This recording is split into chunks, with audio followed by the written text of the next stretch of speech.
All right, ladies and gentlemen, welcome to the very first of many Daddykool and the Cutman podcast.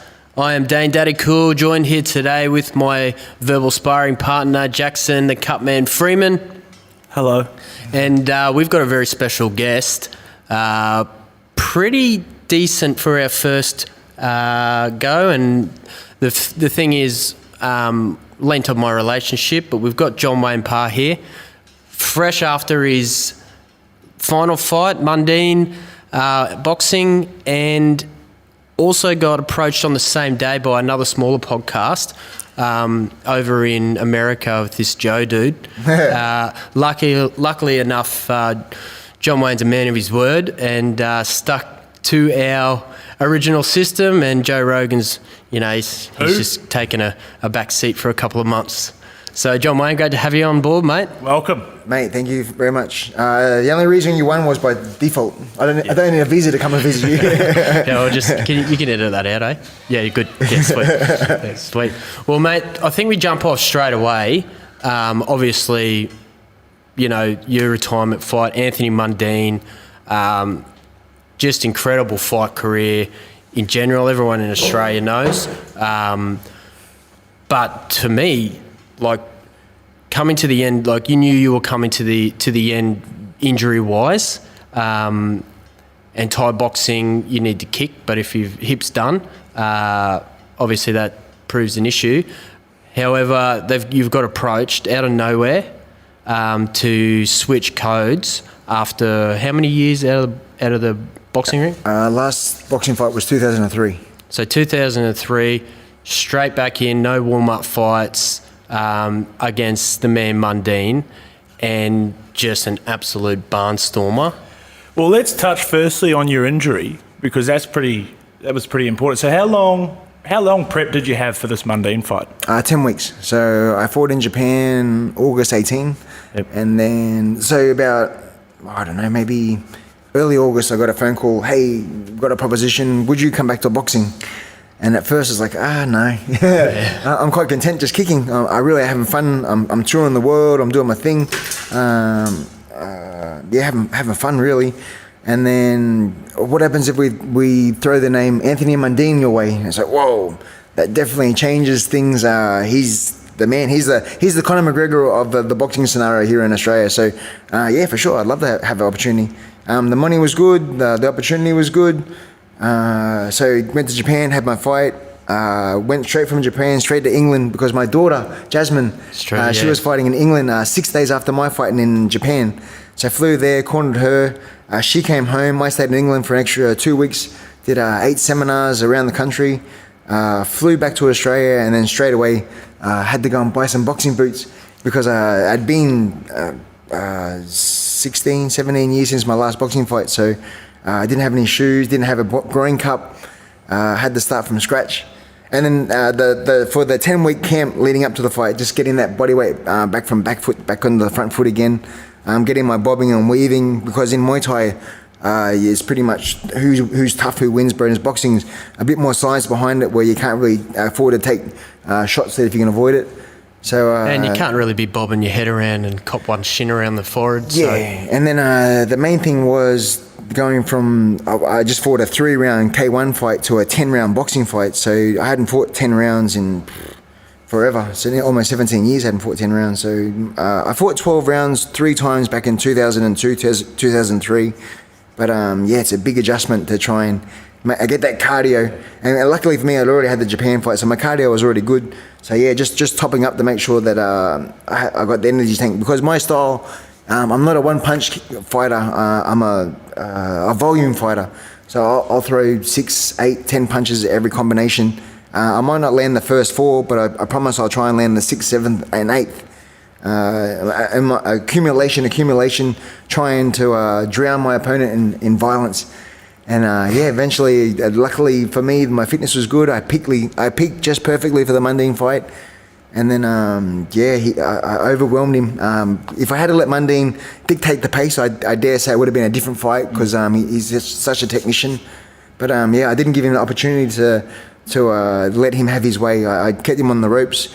And then to my surprise, every time I got him in the ropes, he just sort of propped and stayed there. There was only round 3 was the only time that he sort of had me on the back foot, had me a little bit wobbled. But the rest of the fight, I sort of dictated the pace. So I'm very happy and very fortunate and very emotionally so happy. Satisfied. That I was able to beat such a credible and famous fighter for my very last fight. And just athlete in general, like, you know, rugby league, massive sport here in Australia, and Anthony Mundine was I think he was the highest paid at that time. Sure. Certainly at that time, yeah. Well, he's the very first fighter to ever have his first fight in pay-per-view.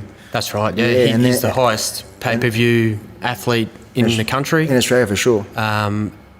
He's a phenomenal athlete. There's no denying it. With his boxing, to get asked for that, and he came off the loss to Jeff Horn and wanted to redo himself, and had a lot of probably bad press. People forgot about people in the boxing world forgot about John Wayne. Relentless pressure, 10 wins, 9 knockouts, or 10 and 10. 10 knockouts. Like that was in a era I remember watching as a kid, but that was in a very competitive era of Australian boxing, and it was funny to see. Not much trash talk from Mundine. Zero, actually. Zero. It was just so much mutual respect. They're 2 of Australia's top fighters going out, but to switch codes, you know, and just rip in like that, it was one of the best. You were there, Jack. We were both there, and there was, as you say, in that 3rd round, there was a bit there where I thought, he's coming back here. Yeah. And then you just took back over. And when you said you had him on the ropes, there was one time you actually put him through the ropes, if I remember correctly. That's right. Yeah, round 4. Well, that was after the round. So this is the thing. Like, it was a heavy Muay Thai crowd there, obviously, because it was your last fight, which was great to see. But you know, the people that we were with, you know, they know, everyone knows John Wayne, but you know, he's on the back foot. He's in the 3rd round, and I'm like, don't let that fucking guy down. Like, he'll come out with a fucking vengeance, and that's what you did, and you punched him out of the rope. It was a quality fight, man. There were a lot of good fights on that card, but that was a quality fight. And the approach, like, what impressed me was, because I've been with you a million times at weigh-ins, we've fought on the same shows for years, so I've seen you doing it tough. I've seen you super confident, and that fight, it felt, because I was there watching. I had Jared Wallace fighting on there as well, so I was at the weigh, and you could just see it in your eyes. I was like, oh, he's on here. He's on here. Yeah, he's on.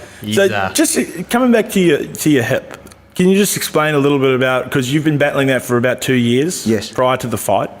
Can you just explain a little bit to us about what that injury involves and what sort of pain you were battling through that 10-week period? Yep. So for the last 2 years, it sort of started to degenerate. So all the cartilage is gone inside the hip socket. I also have a labrum tear. So you have cartilage on the outside of the hip joint. So the cartilage is missing from 12 o'clock to 6 o'clock. So that's gone. So that's just bone on bone rubbing? Bone on bone. And then inside the hip socket is bone on bone also. And it's got to the stage where my femur head is starting to degenerate. So it's messing up my bone marrow. So my bone marrow is swelling inside the bone also. So while I'm training, it's okay. And then as soon as I stop training, 10 minutes after I stop, I get waves of pain up the bone. That'll go on for 4 to 5 hours of just agony. And give us a scale 1 to 10. At least 7 to 8. And then so it's starting to affect. It affects the way that I walk. It affects the way that I sleep. It affects standing still, talking to people while I'm standing. And then so for the final fight lead up, I was getting acupuncture. I was getting cryotherapy. I was getting a chiropractor. I was doing aqua running on the treadmill. Because you do love your run. So this is a thing. You love running. Yes. I felt early in my career, I thought, I'm never run. As soon as I start, I'll never run again. But you do grow a passion for it. Once you understand with Thai boxing, it's part and parcel, I feel. Yes. Some people, science-wise, think that the long-distance running's pointless, but they just don't get it. No. You absolutely love it. Yes. That's one of you, and where you live obviously helps, running along the beaches of the Gold Coast, but that's going to be tough for you, right? So I run 10 Ks in the morning, 6 Ks in the afternoon, 5 days a week. So if I'm doing a 10-week camp, so 160. Was it no? A lot. And then so I got told about 5 weeks prep. Well, 5 weeks before the fight, saying you have to stop running. There's a chance that I went to Google, and Google said there's a chance that my bone marrow could mutate into leukemia. So for 5 weeks in the back of my head, I'm thinking there's a chance I could get leukemia here. And then there's also the doctors warned me that I have to be careful that my femur head might either splinter or snap. So I even got to the stage where I'm thinking I better take a phone with me just in case my femur head snaps on the run. See, that's the best. That's the best part. I'm stuck on a path somewhere and I can't get up because my femur head snapped in half, and then I'm laying on the ground and I might have to call an ambulance somehow. Well, that's the best part, because not at one stage was it like, yes, professional doctor, I'll take your advice. I'm not doing running. It was like, oh shit, I'm gonna have to run with my phone now in case I have to call 000, which is unreal. Like that's you know, that's what true fighters. You know, you just find a way. So I got so I'm fighting 3 rounds for the last couple of years in K1 rules. Now I'm fighting 10 rounds boxing. So I know exactly what I have to do to reach peak performance. And then and running's a big part of that. So if they say, all right, stop running and start swimming, but what happens if I get to round 7, round 8, and the swimming's not working? All right, sure, I've got bigger lats and I've developed all these new swimming muscles. That's not going to help me fighting. And also, would you like? Are you a little bit of a like? You don't fix what ain't broke. So you're a creature of habit. Exactly. Jumping into the pool, you know, is something out of your camp typically. And it just got ruled out. It's not the fight that you want to experiment with. This fight is too important for me to go, oh, I might just try this now and hopefully it'll work. Yeah, definitely. So no, I'm glad that the hips stayed in one piece. I'm happy to get the victory, and then all the way through, all I thought was, if I can win this fight, it's going to make a great story.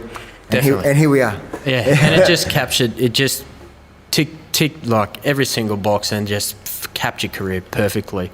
We were at the fight, and like, you know, John Wayne, you know this. It's going to sound weird, but you've been a massive part of my career, and everyone within the fight world in Australia, any code. So after that fight, I was like, fuck this, I'm going to see him. Had a bit of a row with people from Channel 7, and he's like, all right, we got, because you're up in your room. All right, we're going to do this. And I'll go in first, and then we'll get blah blah blah and this to the security guards. And because I was a trainer on the night, I had all access pass. And I remember just thinking, and I looked around, and the people that were with me, like they didn't know you. They're just like properly media and that. And I looked at the security guard and just went, man, I don't answer to this guy. Get out of my fucking way. And he's like, oh, yep, you got the pass. And I went in there, and seeing you at the back was. Just with your family, your trainers. I had a chat to Kev, and he got really emotional. It started getting me a bit emotional. I just grabbed it. It was like, you know, it was just the perfect end to an absolute cracking career. Yeah, no, I'm very happy. I sort of, my whole career, all I wanted to be was somebody. I wanted to have a legacy. And then I'm just so fortunate that everything panned out the way that it did, and then I got to fight Mundine. So, and then the funny thing is, I remember when Anthony retired, walking off the field, going to his car, having all the cameras following him. That's it. I'm going to boxing. 20 years ago, and it's so crazy how our paths have gone in different directions, and then met up in the middle, and then for our last fights, I'm fighting the guy that I've been watching all these years, and I consider him a superstar, and now we're buddies. Yeah, it's so bizarre. That was going to be a question I had. Was what is your relationship with Mundine like? So every time we've seen each other, we always shook hands, always been polite. I never said nothing bad about the bloke. And then I think we fought on the Saturday, and on the Monday I sent him a private message just thanking him for the opportunity. Mate, what a fight! I watched the fight on the video. 10 rounds are crazy. We gave the crowd their money's worth. I'm so appreciative of the opportunity. Thank you so much. And he wrote back just saying, no, all the best, brother. You deserved it. You fought well. All the best to you. He also mentioned I also watched the fight for the first time last night. I still think I won. So maybe he's copped a few too, man. So no, it was a typical Mundine response, but at the same time, it was all in good gesture. It was all cool. So nothing but respect for the bloke. Sure, he's had some silly stuff in the past, but as an athlete, I can't help but respect the bloke because he's done so much for Australia. Yeah, definitely, 100%. And I snapped the photo right at the end, so I couldn't believe it at the venue. John Wayne's won. The crowd's going off. He goes to his corners, and I'm looking for the big one last time, the big crossed arms. And I got in the perfect position. There's no one around me, and I think I sent you that snap.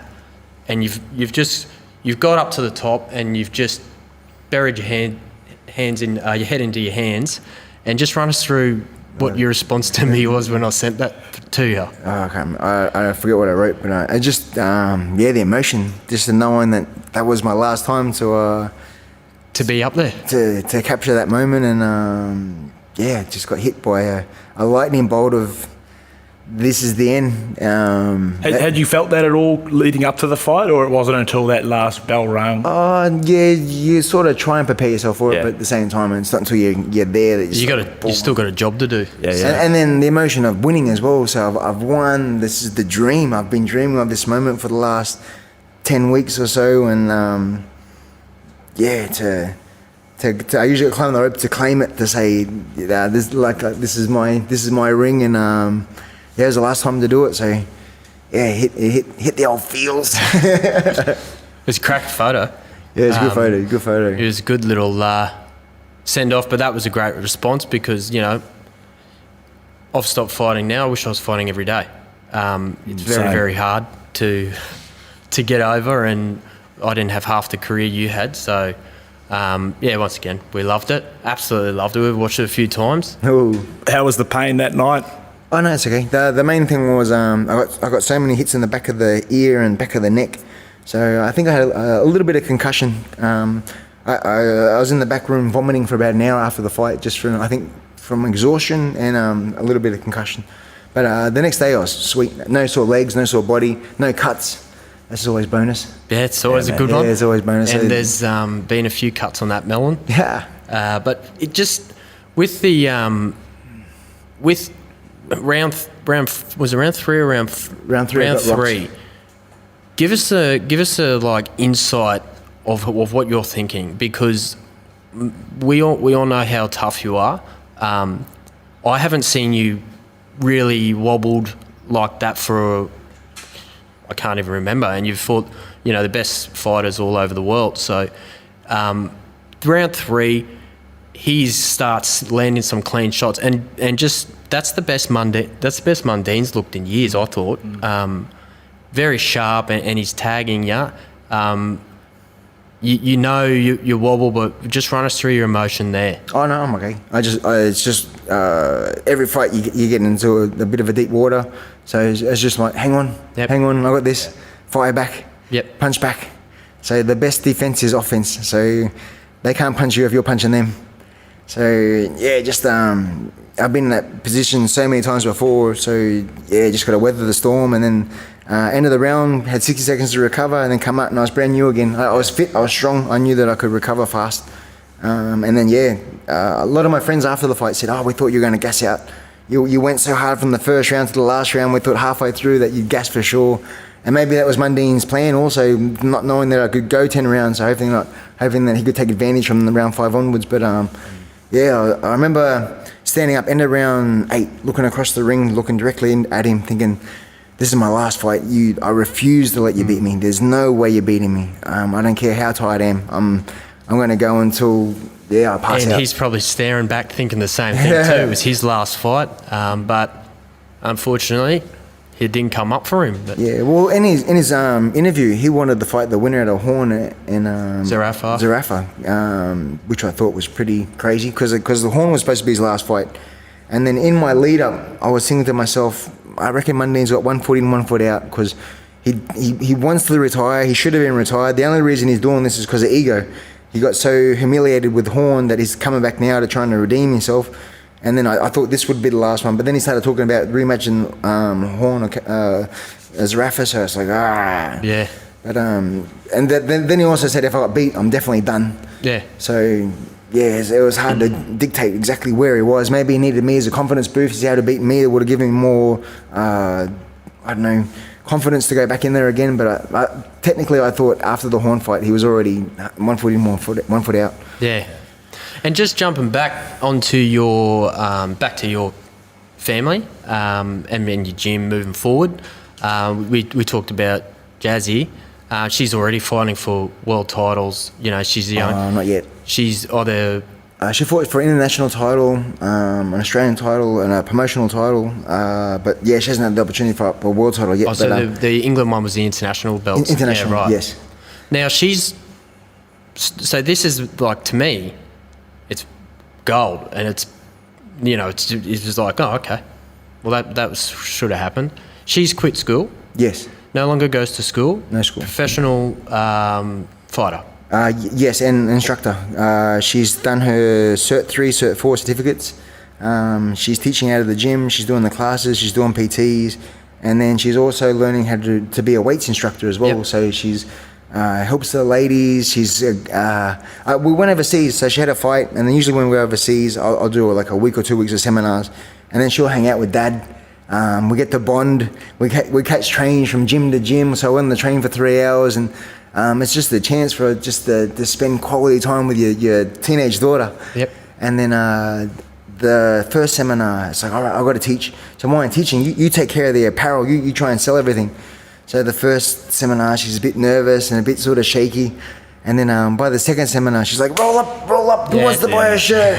And then she's conversing with all the people. Hey, you know, go, well, those shirt, you should get these shorts. And like, you know what, you're right. And then they hand all this money to her. And then I'm taking all these photos with the people in the seminar, and I look over, and Jazzy gives me a wink and a smile. And then she shows me the what in her pocket. And then it's like, damn.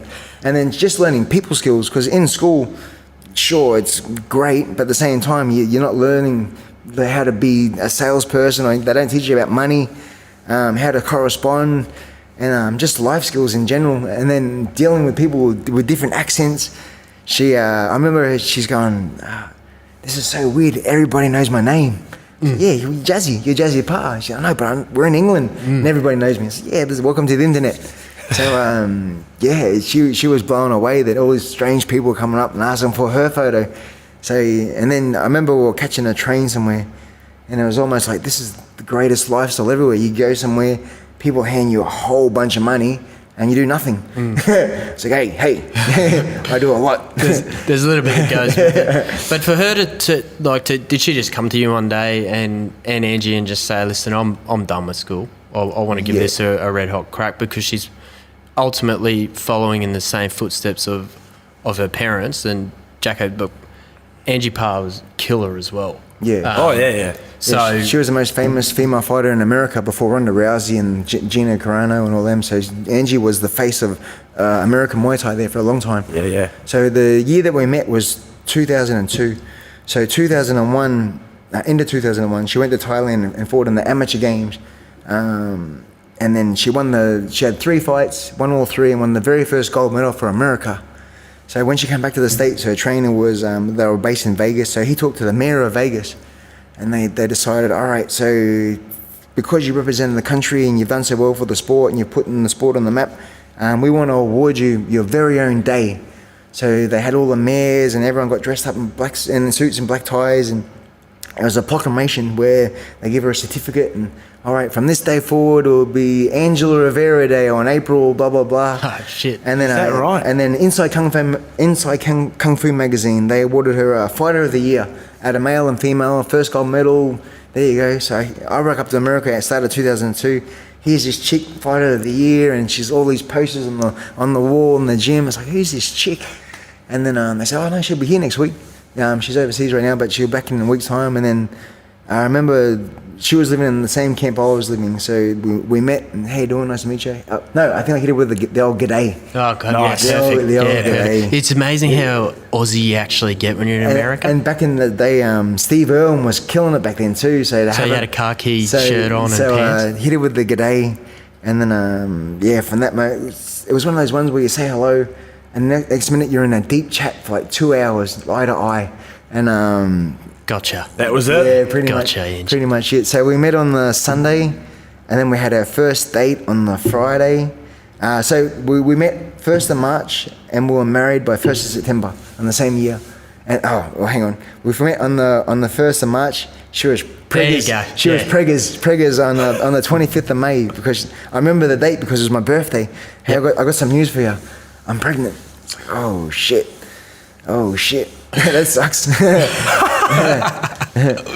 So how did she feel about it? I mean, was that bang in the middle of her peak? Was she still fighting at that point? Yeah. She was the famous one. Everyone, all eyes were on her because she just won Fighter of the Year. So that's when you thought, man, I better step up here. Yeah. So So to continue the story, so she tells me she's pregnant on the 25th of May, and I think we're fighting in New Mexico, like at the start of June. And it's like, oh shit. And we're living at a parents' place at this stage. We moved out of Vegas, we moved to a parents' place, and it's like, oh, I was getting 2,000. I think she was getting 2,000 as well. It's like, oh, we need you to fight because we need your money so we can move out of your mum and dad's place. We won't tell anybody. So she fought a girl called Jackie Nava, and then they had a 5-round war, and then Angie just got beat, unfortunately. Close fight, but she just got beat. And then Jackie Nava ended up going on to boxing, and she ended up winning the WBC world boxing title in boxing, defended it so many times. And Jackie Nava's like this superstar in Mexico now, boxing champion. Hang on. So she's pregnant. Yeah. And is she going to divorce you for telling us this? I don't know. She knows. Jazzy knows too. Jazzy was in the belly going, blah, blah, blah. Well, there's no wonder why she's following the same path. Retarded. But that's full on. That's full on. Man. So I think Angie had to get someone else to urinate in the cup just so she could pass the pregnancy test. Oh, that's right. Because they got the pregnancy test over there as well. So did they sneaky wee wees? Yep. And then so it was crazy. So we ended up getting the money. And that's for money, right? So this is the thing people forget. Like super high level, but so we got the money. Making ends work. We got the money, and then we moved out of the parents' place, and we moved to San Diego, and I ended up living in San Diego for 6 months. So I had the opportunity to fight Cenk Behik on the Gold Coast. So it was $5,000 on a Tarek Selleck show. So I was like, oh, Angie, I got this opportunity. So here, go on. So I was working at a boxing club back then, and the money was okay, but it wasn't huge. So $5,000 would have really topped up our account. So I flew back to Australia. I fought Cenk, beat Cenk, and then a week or two later, I jumped on the plane and went to go back to LA. And the thing with America, they don't check your passport on the way out. They only check it on the way in. So I left America, did my business. I got to Brisbane Airport. And they said, okay, so you off to the States? Yes, back to the States. Where's your return ticket? I said, I got a return ticket, but it's in America. It's at the place where I'm living over there. Okay, so without a return ticket, we can't put you on this plane. And I said, what do I do? I said, what you can do, if you just buy a return ticket now, then when you get to LA, just cash it in and get the money back. That sounds fair enough. How much is that? $4,500. And I said, I've got 5. Screw it. All right, yeah, sweet. I'll have 1 return ticket, please. Boom. So I get to LA, and then they checked my passport, and they said, all right, so when was the last time you were here? I said, I was here a couple weeks ago. How long were you here? I was here for 3 months. 3 months? You're not allowed to stay here 3 months. You're only allowed to stay here 90 days. 90 days, 3 months. 92, you're 2 days over your visa. You're on the next plane out of here, buddy. So that's like $4,500 gone. No, wait. You can't use that ticket. I've got another ticket. It's in San Diego at my wife's house. Can I please use it? And at first the guy was like, nah, you're using that ticket. You got to come with what you came with. And then eventually I was lucky to convince him that I could change the tickets. So Angie drove from San Diego to LA, which was about 3 hours to pick me up. I wasn't allowed to see her. And then they sent someone out to chat to her. So she's had to drive 3 hours home, get my ticket, drive 3 hours back again to come through. So, and during this time, so I've been told I'm getting deported. They've handcuffed me, three security guard each side of me. So 6 security guard each side. Led me through the middle of the airport in front of everybody, which sucked. And then they put me in a room and take the handcuffs off. And then 10 hours later, they said, by law, we have to move you every 10 hours. So they handcuff me again, take me through the middle of the airport. And every time I go through the airport, the kids are pointing at me and grabbing their mum's shirt. Look, it's a terrorist. And I felt like this big, and I'm going, come on, guys, this is a bit over the top. Did it all. You feel like Mike Tyson. Ooh, and then the security goes, look, mate, wouldn't matter if you're a 90-year-old lady. This is our procedure. It doesn't matter who you are. This is what we do. So I go to this other room, take the handcuffs off, and then 10 hours later, time to move you again. 10 hours up, so handcuff me through the middle of the airport. Now it's middle of the night, no one's there. They take me outside and put me in the back of a police car. So, this isn't good. And what year was this? This was 2002. So this is bang on after 9/11. Yeah, so yeah. everything So, over there is tightening right up. That's what they said. They said, but this is before September 11. You were a slap on the wrist, and we still would let you in. But because it's now what's happened, 1 day over is equivalent to 10 years. Yeah. So it's like, that sucks. I remember looking at the police car, just going, where am I going? Next minute I see East LA jail. I'm thinking, this sucks. And luckily there was no Jesus's or Sanchez's in the cell. I was only one in my cell, so I have no drop the soap stories, unfortunately. But so after about 6-7 hours in jail, they handcuffed me again, put me back in the police car. Now it's 9 a.m, rush hour, LAX. It's security guy, handcuffed, led through the middle of the airport, and it's just like, sucks so bad. And then they get to the gate, and there's 200 people waiting for this plane, and they put me on the plane first in front of everybody. And you're still cuffed? I'm still cuffed. And I've got 3 security guards each side, taking on the plane first, and then they take off their handcuffs, put me on my seat, and then I've got to watch everyone on board the plane just looking at me like I'm some sort of freak. And it's like, I've never felt so small. And I haven't showered in 4 days either. So I'm making myself sick from my own smell. And then people go sit beside me, and I'm thinking, no. Yeah, what's that trip? How long is that? This is 14 hours there, 36 hours in the airport, and 14 hours home. So then I get to Brisbane. I stagger to the counter. I put my return ticket on the desk. I said, can I please refund this ticket? It's the only money I have. They said, sorry, sir. There's an 8-week turnaround time for our procedure to refund the ticket. So I've got $500 to my name, and then my wife's in America. I can't see my wife. Where were you living in Aussie at that time? Nowhere. I was. Oh, right, okay. Because I'm living in the States. And you went and fought in Melbourne. And my missus is 7 months pregnant. And then so she's got a light. She sells our car, our furniture, everything. And her dad needs a liver transplant. So he's in and out of consciousness, in and out of hospital, death's bed. She asked him, what should I do? Should I stay here? Should I go to my husband? He's going, look, you got to be with your husband. It's the birth of your first child. You can't deny him the opportunity to see his son or daughter. So she sells everything. She catches a plane. She has to lie to the airport to say she's only 6 months pregnant because they've got a cut-off where you can fly. But at this point, she's mastered that. Yeah, She's got the story on lock. Yeah, and also just that's nothing to fight. Yeah. So she's arrived in. By this stage, I've got a house, and I was training with Paul Bridge at that stage, and I'm living 3 doors down from his house. I found a unit, borrowed some money. I finally got the money through. We got a cheap car, and then. Even though it was the worst possible time in my life to get deported and get everything else and have no money, from that moment forward, all of a sudden the offers started coming. Hey, do you want to fight on the Tarek Solek show? Do you want to fight in England? Do you want to fight in Holland? Do you want to fight for Super League? Oh, do you want to fight for K1?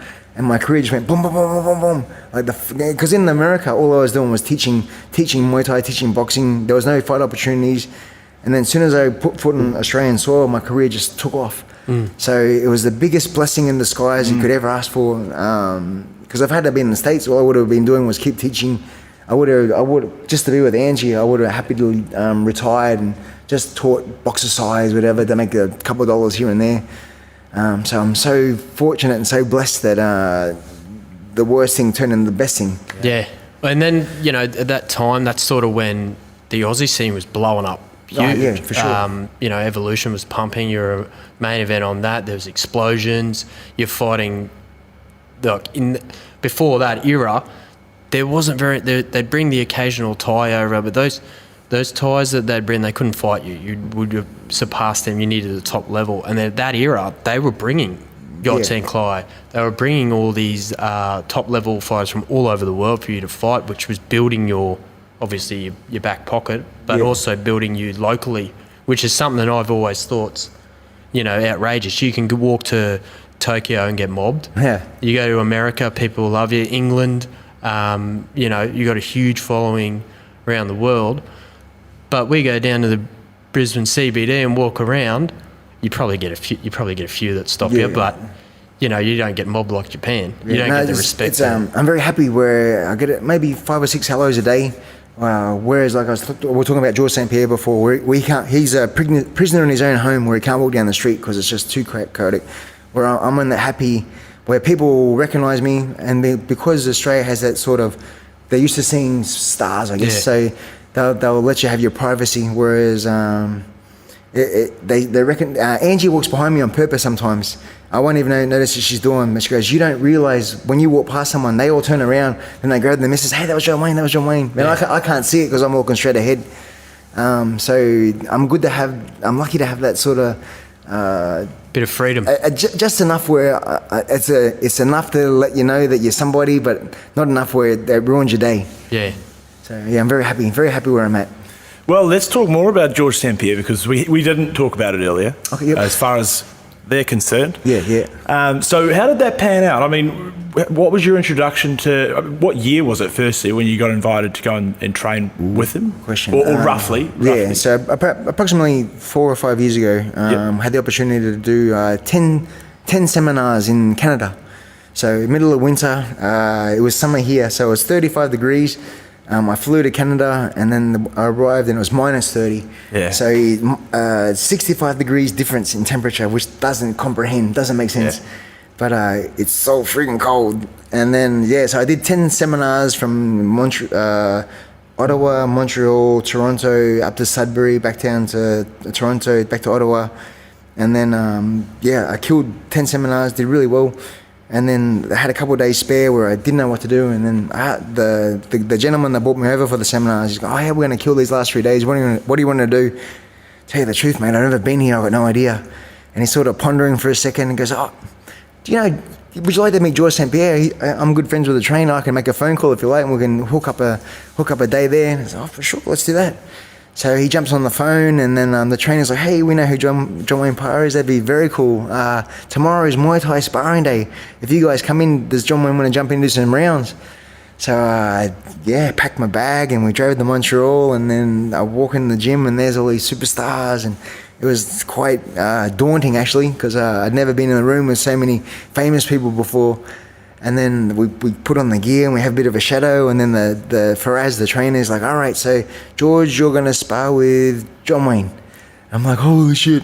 And then just like a little schoolgirl, I went all high-pitched and it's like, g'day, George, nice to meet you. I can't believe this, what an opportunity. This is like, I've watched you fight so many times.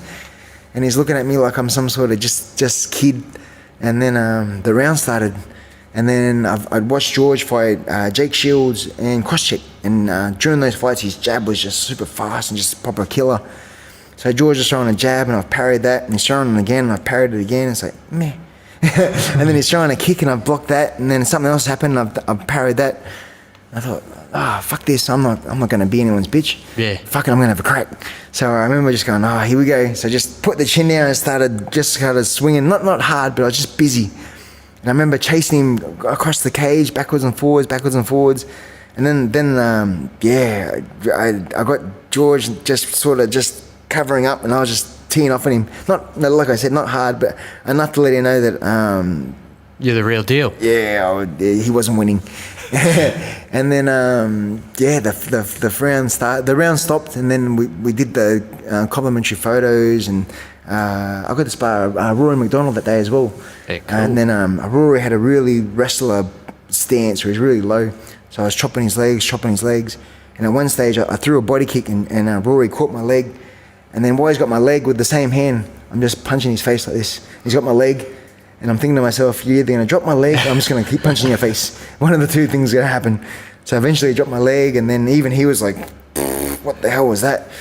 And then, so we've done the photos. I've gone back to Australia. Didn't think nothing of it. I was like, what a cool. I got some cool Instagram photos. That's awesome. And then, about 4 or 5 months later, the phone rings out of the blue. And there was the trainer, Faraz. He's like, hey, look, George was so impressed by the sparring day that you guys did. Would you like to come back to Montreal and help George prepare for the Johnny Hendrick fight? So, hang on, I just asked my wife, hey, Angie, you mind if I go to Montreal for it? Yeah, you go, no worries. So, yeah, for sure. So about 4 days later, I'm on a plane, I'm flying to Montreal, and then I get to the airport, and there's George waiting for me. And it's like, holy shit, that's Georges St Pierre, and he's waiting for me. This is, I get to the passport immigration, and why are you here? I'm just here to train Georges St Pierre. And I could just tell this guy's looking at me going, whatever, bullshit, man, mate. what the fuck? Hey, well, look at this guy. Sure you are, mate. Yeah, there you go. And then he's standing there with the JWP sign at the airport. So I rock up and there's George, and we jump in his car and we drive to the hotel and the busiest street in Montreal, and then he drops off this hotel and he goes, oh, this is the hotel I like to keep Freddie Roach and all my sparring partners and all my trainers. It's like, damn. And then the next day, George is in the foyer waiting to pick me up to go to breakfast, and everything's a la carte. Every time we go to eat, it's always everyone's in suits. We rock up in shirts and shorts and thongs, and everyone else is in suits. And George goes, I do this on purpose. Out of everyone in these suits, I bet you I've got more money than every single person in the room right here. So I want them looking at me. I want them scoffing at me. But at the end of the day, I know that I'm doing all right. And he could crush them within into their life as well. So we'd spend the week in Montreal, and just pure madness. George goes, hey, I'm just thinking out loud. Do you want to go? Yeah, have you ever been in New York? I said, I've never been. He said, oh, hang on just a second. He rings up his travel agent. 2 tickets to New York, please. Next minute, we're on the plane. We're traveling to New York, and then we rock up. He's got a room at the Hilton. We train at one of the Gracie gyms in the middle of New York, and then it's just mind-blowing. It's just like proper, like, whoa. And then after 2 weeks of spending every single day hanging out together, we got pretty tight. He was a really good guy. It was just me and him for the whole 2 weeks. He's giving me a bit of pocket money for my time, and jumped on the plane. And then from that day forward, I'd send him texts and nothing, get like a one-word reply. And he's so used to hanging out with billionaires and millionaires, and then you got little Johnny and trying to send him text messages from Australia. He sort of half brushed me off of that.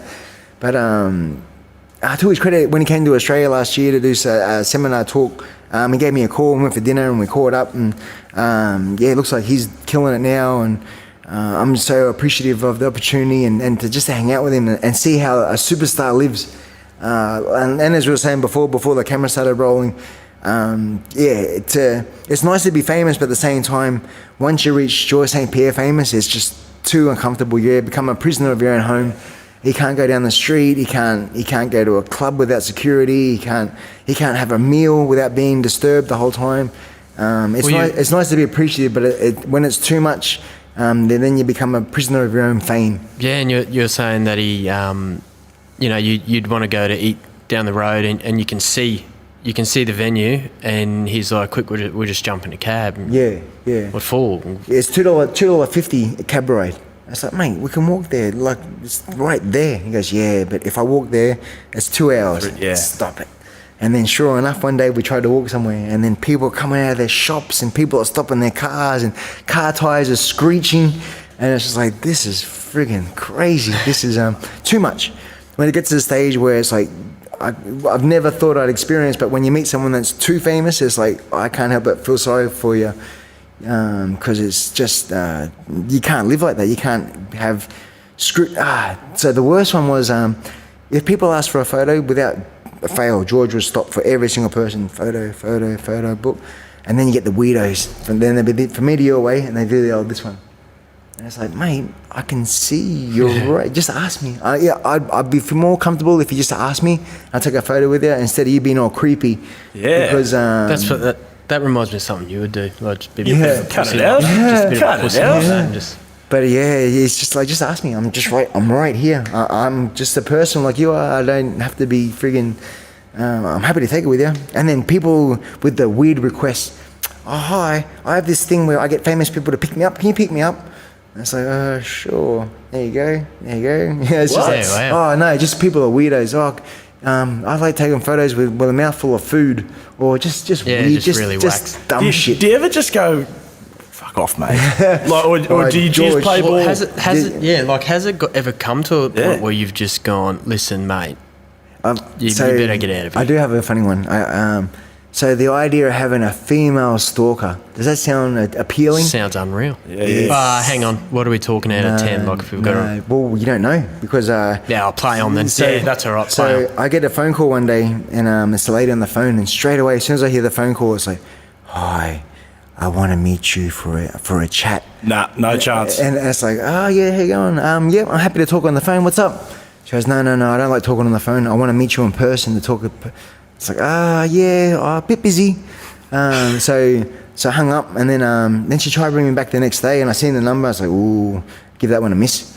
And then the next day, a private number, and then because I run a business as well, so hey, how you going? "Hi, it's me again. Why wouldn't you answer my calls? I still want to meet you. What's up? Let's discuss on the phone. What's up? Oh, look, I've been having a really hard time sleeping lately. I'm wondering if you could come to my house and watch me sleep, so no one breaks into my house while I'm sleeping." It's like, nah. Bit busy. Cheers for the opportunity, but I've got a fight coming up right now. I'm a bit busy right now. And then she goes, "Oh, you don't understand. My 2 sons are in jail, and I've got all these people after me, and I can't sleep at night because I'm scared someone's going to break into the house. So I just want to have that security of someone being in my room, knowing that someone's there, so I can get a good night's sleep." So, yeah, nah. Still didn't really sell it. So I saved the number, and every time I see the phone, it's like, nah, I'm not going to answer that one. What's the number, John? So I go to Richard's restaurant. I go to the shop, and then I have lunch, talking to Richard, and then on the way out, I'm walking, and I look back, and I see Richard's there, mate. I turn around, and there's this lady right there. So boom, she goes, "I've been waiting for you." And you could tell Oh, as no soon way. as you hear her voice. I've been waiting, and then I've been sitting across the street at the restaurant across the road, waiting for you to come in because I know this is your restaurant. Is this Beauchamp? Yeah. I know this. Wow. I know this is your restaurant. I've been here for 5 days. Ooh. Yeah, and then even the guys, I need you to look after me. Oh, I'm doing that. Oh, no, nice to meet you. How you going? Yeah, bit busy. Got to go. Blah blah. And then so she leaves. And I walk back in the shop, going, "Oh fuck, that was weird." He goes, "Man, she's been coming in every half an hour asking when you're going to come in. She's been really doing her head in." And now that you've got a visual, out Yeah. of 10, what are we Oh talking? no, she's 0. 55 years old, tracky dacks, loose shirt. Still got the number, Hair- G Money Mike. hair a mess. Yeah. And then, so every few months, the police or the people in this crazy asylum, they know where they track her, and they have to keep moving her from city to city because she's proper gone. Is that right? Oh, wow. Yeah. So there's a real estate agent next door to Richard's restaurant, and then they were selling high-rise penthouses. So she'd rock up to these open penthouses and just start cruising around in a tracky pants and a loose shirt, hair all a mess, walking around in like $2 million penthouses going, yep. They're going, "What are you doing?" "Oh, it's open day. What are you going to do?" Yeah, okay. And it's just, so it's just bizarre. So the female stalker sounds good as a 20-year-old model. Yeah, but in reality, it's like, holy shit. No, yeah, it's scary stuff. Very scary. But even then, you sounded pretty polite, man. Oh, yeah. At some point, did you ever just say, "Mate, get the fuck away from me"? So I'm very lucky. I've got traditional Thai tattoos where they're very magical, all black magic. So I got ones on my back where I can't get shot and I can't get stabbed. So luckily for me, when I had these, I had the tattoos before I met her. So that always reassures that I don't get stabbed or shot by strangers. Yeah, nice. Well, that was a good test. And give us a rundown on Monster. Energy drink. Dino Jacko, you love the motorsport. In preparing for this, I was just flicking through your YouTube channel and I saw that earlier this year you went for a couple of hot laps with Cam Waters in the Monster Energy Mustang. Cam's a man. Man, firstly, we'll touch on that. How was that? Because you look like I've seen a lot of people. I saw Kalen Ponga do a hot lap with Chaz Mostert. They're all shitting themselves. You look like you loved it. Oh, no, I was pooping. So when we did I got a message from Monster a couple of weeks prior saying, "Hey, Cam's a big fan. He really wants to meet you. We'll be in Ipswich on such and such a date. Is there any chance he wants to take you for a hot lap?" Oh, amazing. Yeah, for sure. So I rock up and I get in the juice and there's Cam. We get some photos and get dressed up and then jump in the car. And everyone usually just does one lap. So he took me for about 6 or 7 laps, and then the best part was there was a car on the track at the same time. So now we're racing. Yes, yeah. So we're right up the arse of this car, and then we go down the straight and we're doing 250, 260, nearly 300, and then we see the car in front, tail lights go on, and they're going to turn the corner, and then we're just flying up the back, and old mate hasn't even hit the brake yet. I'm just thinking, we're going to die. And then at the last seconds, the brakes come on, and you feel all your force come forward, and you're held in by and then at the last second, we whip around this corner, and we do at least 5 or 6 laps of just pure craziness. And then, we jump out, and I'm sweating like bullets, and it was just an amazing experience. Yeah, Monster's been so good to me. My friend, Hans Molenkamp, from the States, when I first fought for a lion fight, he said, look, we want to look after you, we want to get you on board. So I've been a part of Monster for the last nearly 5 years now, and it's such an amazing company to be on. So I remember Cowboy Cerrone did an interview, and he's saying, when you wear the Monster hat, it's almost like you feel like you're one of the elite. So if I see someone else with a hat, I know they're elite at their sport, and then if he sees me, hopefully he thinks I'm an elite at my sport. So if he sees a surfer, or sees a car driver, or sees someone, automatically you have that bond with someone. It's like, oh, cool, we're both in the same organisation. So it's very, very proud moment to be such a part of such a large corporation. And just staying on sponsorships, it's good because Monster, obviously, adrenaline athletes, for a long time, no one would go near a combat sports fighter because it's brutal and it's this and blood it's sport. This, blood sport, and it's bad for their image. So Monster just taking it straight on board, which is gold. Yeah, it's amazing. What they've done with the UFC and Bellator, and now jumping on helping with the Muay Thai as well. So me, Kevin Ross, Joe Schilling. I'm not sure how many other strikers they have, but even just the fact that they're not doing MMA and branching out to just Muay Thai guys as well, it's very, very humbling to be part of such a cool brand. When people see the Monster brand, they're like, you must be someone, because that's a big deal to have the claw on your hat and your shirt and stuff. So very proud. And just touching on your tattoos too, you've you're very spiritual. You spend a lot of time in Thailand. You speak fluent Thai. They love you over there. Special too, but there's one over here on your other arm. Yes. It's Māori tat. Jackson was asking me if Jackson's part Māori, and he's going to do the haka for you later as well. Fuck off. Just as a step. But No, I'm not. Give us a rundown on that.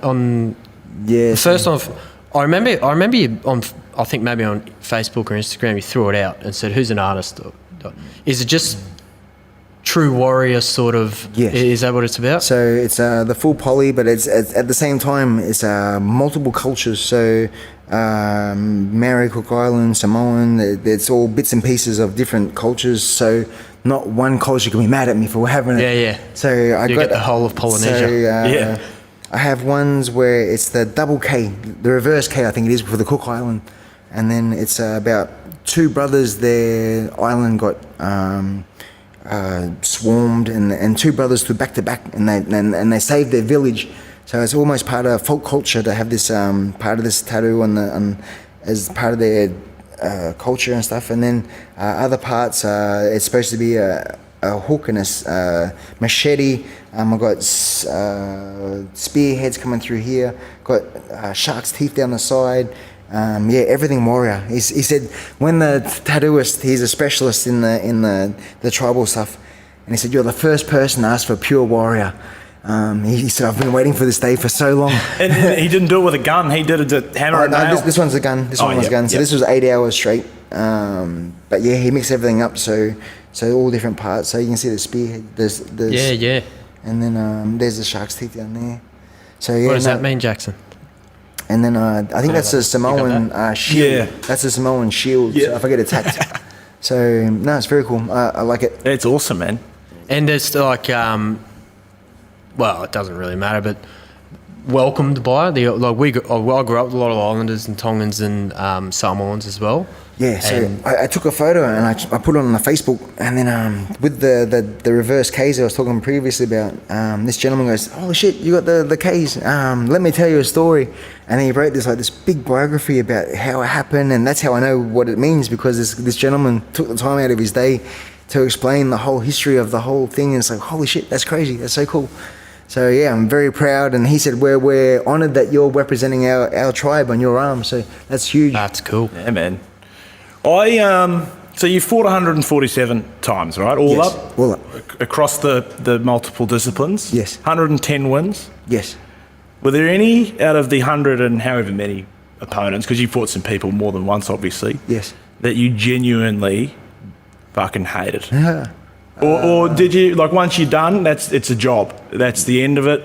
Yeah. Were there any that you thought, I can't wait to beat the shit out of you, mate? There was one gentleman on the Contender TV show, the Rafik from France. He's the only one out of 147. He's the only bloke I despise. It was... He's pretty arrogant in the show. He was starting fights with other people. So if anyone, it's called Contender Asia. If you're on, get on, it's a 15-part reality TV show. He was French. And then from the very first moment we met, he just rubbed me the wrong way and I just despised him. And then he happened to rub every single other person exactly the same way as well. And then the day that we fought, that day, him and Jabbar got into that big fight. Was that on the day? That was on the day. Yeah, because he was picking fights with... Yeah, he mixed it up with someone. Oh no, sorry, it was the day before because we had to choose who was going to fight him. So he got into the fight, and then Jabbar wanted to fight him so bad just to get revenge because he dog-shotted him. Yeah.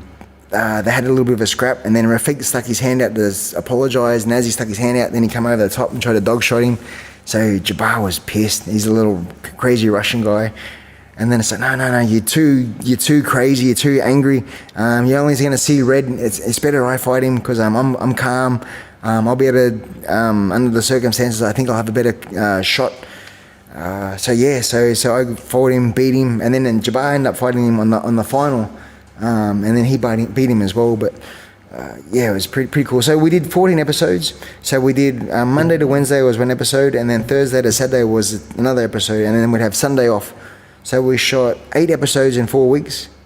No, sorry. We shot 14 episodes in 8 weeks. And then there was a 6-month gap between the semi-final and the final. So in 6 months' time, I came back to Australia, fought Cosmo, beat Cosmo for the belt. And then during that time, my dad got pancreas cancer, terminal. So I remember him ringing up saying, oh, hey, look, I got a bit of bad news. I got cancer. And it's terminal. They can't operate. They can't do nothing. So I'll give you a couple minutes to let that sink in, and when you're ready, give us a call back. So I remember he hung up, and I'm just sitting there going, far out. I'm going, whoa, that wasn't expected. I'm used to talking to Dad a couple of times a week, and then they ring you up and just hit me with that bombshell. And then, just lost. And then I'm trying to get ready for this fight and everything else, and then it's time to jump on the plane, so I leave my car at Dad's house because he was in Brisbane. And then Dad very wirily helped take me to the airport with Angie. And then I got to fly to Singapore for the final, and for 8 hours on the flight, it was the first time when I didn't have distractions with the wife and the family and the job. Just in the plane, just sitting there, just thinking about Dad and how crazy it was. And we had the fight, and then I remember the first round I get dropped by Yod, and then it's like, fuck, I gotta get up, I gotta win this for Dad. And then second round he drops me again, and same scenario, get dropped, boom, and then gotta get up. So then the fight ends up going the distance. I lose on points, but it's a good fight. Actually, out of all my fights, it's probably one of my proudest fights. Even though I lost, I'm so happy with the way that I've performed because I was under adversity and to finish strong.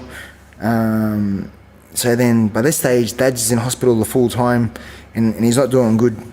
And then I remember taking the laptop and we watched the final on the computer.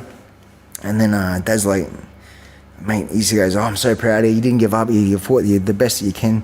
He said, mate, you could fight that guy 10 times and you're never going to beat him. The guy's a genius. And just to elaborate, at that time, he was unbeatable. Yeah. He was feared by people. You know, most powerful kicks you said sure. you've ever He's boxing. experienced. He's boxing. And then his hands. And he's southpaw. Right. So not only is he a southpaw, but he's crazy hands, crazy defense, crazy head movement. So you throw 6 punches and he goes bop, bop, bop, boop, boop. And all you want is punch in air. It's like, holy shit, I've never fought a Thai that had head movement like this before. And then, yes, unfortunately, Dad passed a week or so later. And then a year later, the phone rings, hey, do you want to rematch Yod? And then my motivation was the whole time was Dad said I'll never beat him. I want to prove my dad wrong. And then we have this crazy 5-round war again. And by the skin of my teeth, through a split decision, I beat him. Yes. I didn't know the outcome of this. So for me, I'm like, fucking tell me you bashed him, man. So He's got goosebumps. Yeah, I'm just trying not to cry, man. Yeah, I didn't bash him, but at the same time, I did enough to just beat him. And then I just remember just saying, I wish I could bring you this so bad right now because I just want to share that moment that we did it. And then fast forward a few years, and then the idea, because Dad was a fan of Mundine too, so I just wish he was alive to see me. He would have been so proud to be in the crowd, to even be in the back room. Would have been really cool just to share that moment with him. But Mate, it is what it is. There's plenty of people that that take so much, out of your wins anyway. So it's really cool. And the thing with that last Yod fight was no stone unturned. Yeah. So you've gone and recruited Sanchai, who that's right. Yes, it's the best ever. He's went the to GOAT. Thailand. Went to Thailand for 4 weeks prior. No, actually, I had my third fight with Preacher. That's right. And then I should have won. Don't know what happened. So I remember neither do I. Had 5 rounds. I thought I won quite easily. And I remember it took them about 20 minutes to not 20 minutes, it's a bit of an exaggeration, maybe 10 minutes to announce the decision. And usually it's quite fast to get to the cards and, all right, the winner is. And they kept dawdling. And I'm getting, the longer that took, the more I'm thinking, I'm going to get screwed. They're going to screw me here. Watch this. And your winner is Preacher. And I was like, what? And then I'm just filthy, just like, what the fuck? There's no way knowing that he beat me, no way. So I go home, and then a couple of days later, I'm fighting Yod in 4 weeks. And then she's like, you know what, you got to go to Thailand. I'm like, what about the gym? She goes, don't worry about the gym. This fight is too important. Yod, this is the pinnacle. If you beat Yod, you're a star. I want you to go to Thailand. I'll take care of the gym. I'll take care of the business. I'll take care of the kids. You go. I want you to go. Oh, shit, okay. I'm thinking, what should I do? And I remember Sanchai came to Australia and fought on the Sunshine Coast on the Fogarty show. If you ever come to Thailand, come and visit me. Fuck, Sanchai invited me to his gym. I'll give him and then Sanchai goes, yeah, anytime you want. So a couple of days later, jump on the plane, go to Sanchai's gym. Sanchai is the king. So next minute I'm with Sanchai's pad holder, and then for 4 weeks I'm training side by side with Sanchai. We're running together, pads together, doing sparring with him. The guy is just a freak. And then just before the fight, it's like, hey Sanchai, no. That's right. I said, hey, Sanchai, do you think your pad holder would want to come to Australia and help corner me for Yod? He goes, my trainer. What about me? It's like, fuck, really? You want to come to Australia? He goes, yeah, man, I love Australia. Australia's awesome. He said, I'll tell you what I'll do. I'll come for 100,000 baht. If you can organise me some seminars. Which is how much, mate? Just so people. Probably 5,000 Aussie.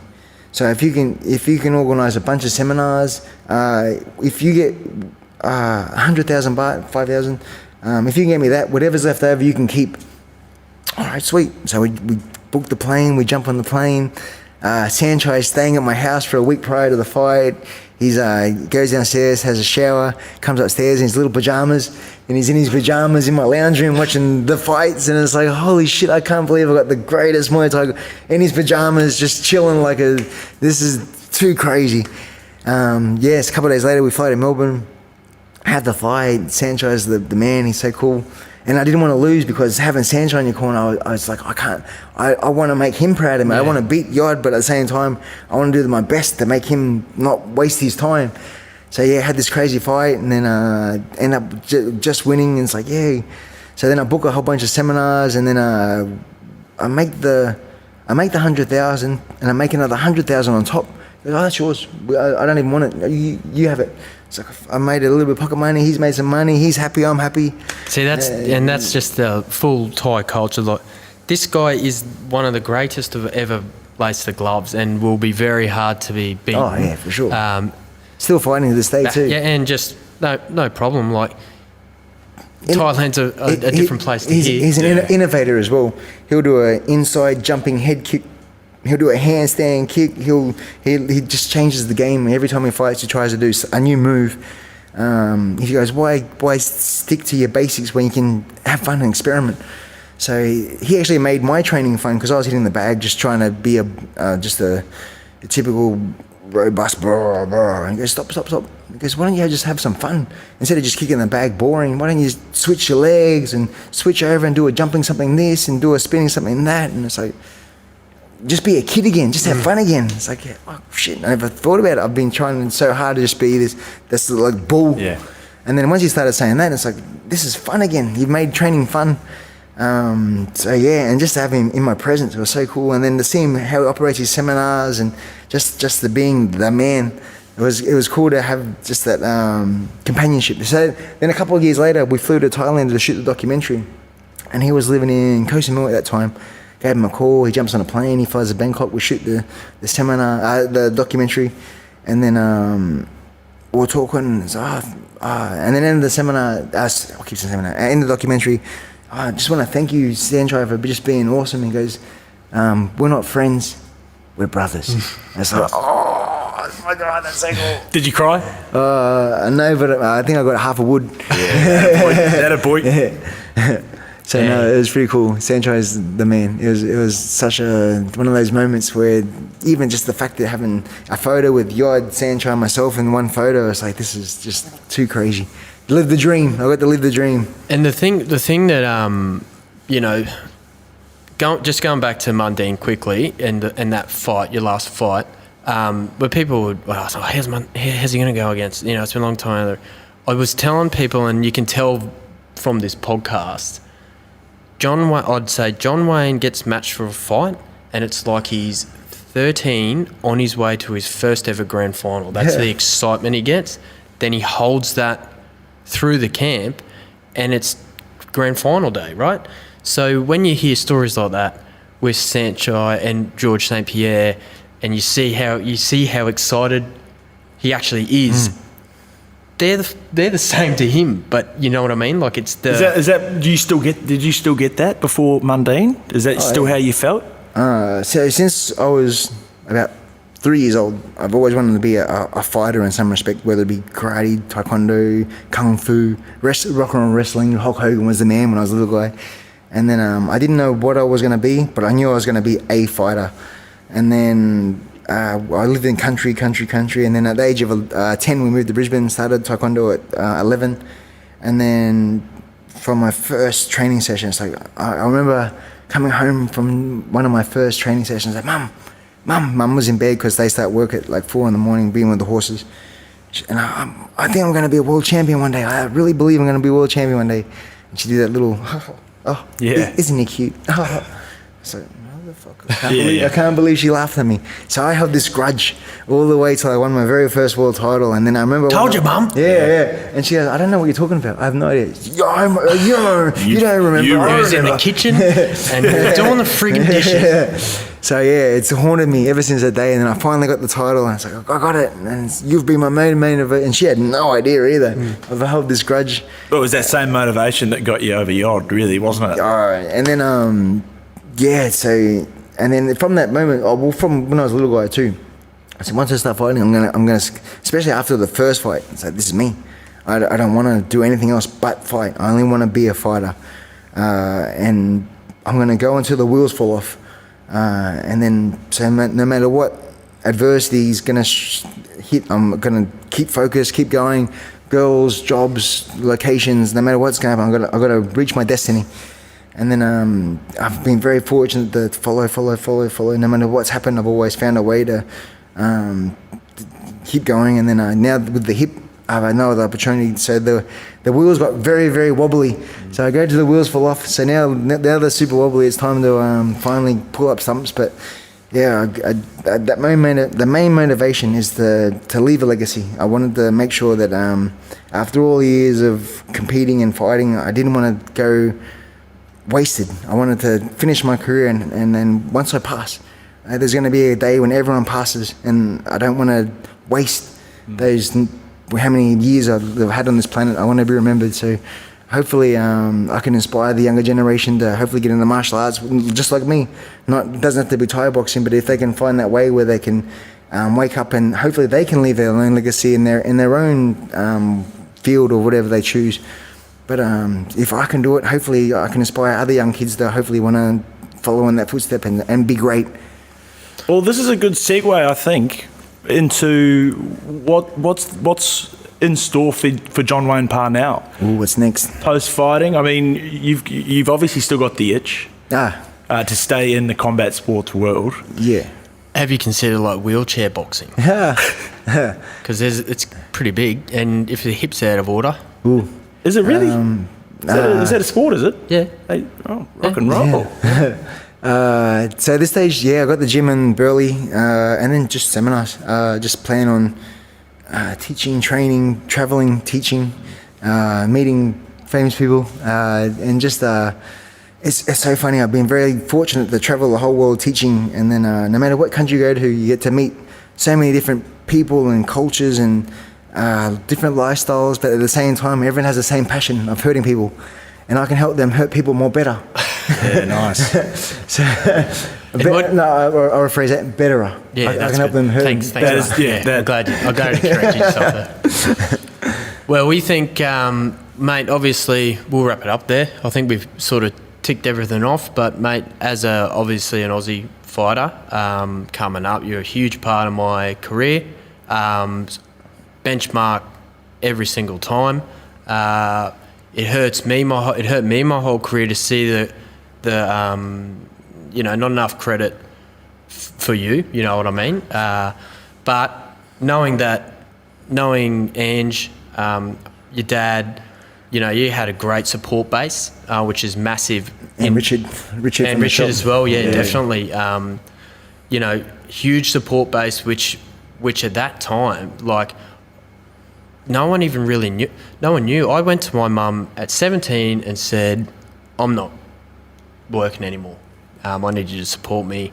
I'm going to do this thing called Thai boxing. And she's like, what the fuck's that? You know what I mean? Like, she had no idea. But obviously, you prove them wrong and they get right behind you. But you've had that support running strong, and then your wife running strong. And it's been testament to your career. And, mate, we love you. I love you. And thanks for one being our first guest. Yeah, man. Of many.